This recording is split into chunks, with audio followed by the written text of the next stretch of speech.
Hey guys, in today's video, I'm sharing a simple but super helpful checklist for easing back into work after having a baby.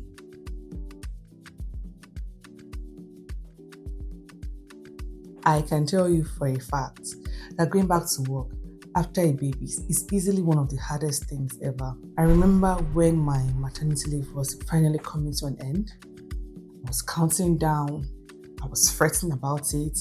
I kept on imagining all sorts of scenarios in my head, and honestly, it was freaking me out. But it's been a couple of weeks now, and I can tell you that there is light at the end of the tunnel, girls. Trust me, it's nowhere as bad as you're probably thinking. I can also assure you that it's actually a nice break, and that that bit of adult time, adult conversations is probably just what you need right now. So in this video, I'm going to be sharing 4 things that's made the transition smoother without feeling completely overwhelmed. So make sure you stick around to the end because I've got a little gift for you that I know you would love. First bit of advice, prioritize your health. Yes, my ladies, let's start with the most important thing here, which is you. I know it's easy to forget about yourself because you're probably thinking about every other thing. But your body, your mind, and your spirit need care too. If we don't look after ourselves, everything and everyone around us suffers. You've poured yourself into a major deal, and you need to refill your own cup before you start pouring into anything or anyone else's. So what does this look like? If you need to book that checkup with your healthcare provider, please book it and discuss any concerns you may have. You can discuss things like birth control, your healing process, and basically anything that's been bothering you. Your mental health check-ins are just as important as well. Whether it's with a therapist, a trusted group of friends, or your faith community, just make sure you do not go through this phase alone. Personal story here. So I lost quite a bit of blood during delivery and I was placed on some iron tablets. So a few weeks later, I booked a blood test to make sure that my levels were back up. And I'm so glad I did that. I got my iron levels sorted out. I stocked up on my vitamin D tablets. And to be honest, it didn't take long at all before I started feeling like myself again. I felt so energized and ready to hit the ground running.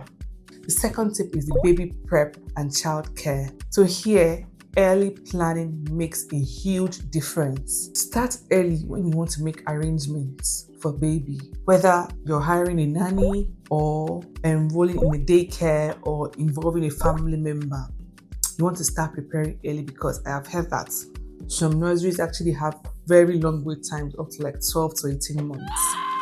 In our own home, we decided to alternate days with my spouse before fully returning to work, and then bringing in childminder on days when I'm at home as well. So that way, the baby got used to having new faces gradually, and it's just really helped the transition. You know, I didn't want any shocks for myself or shocks for the baby. We just wanted gentle adjustments. But whatever setup it is you're choosing, just make sure you're giving yourself time to adjust. Also make sure that baby's items like baby clothes, snacks, bottles, everything, wipes, everything is ready and labeled. It just gives you such peace of mind knowing that whoever is looking after your baby has everything they need to do it well. Our next tip is to get work ready. Let's talk about work. Start by checking your work clothes still fit. Try them on ahead of time.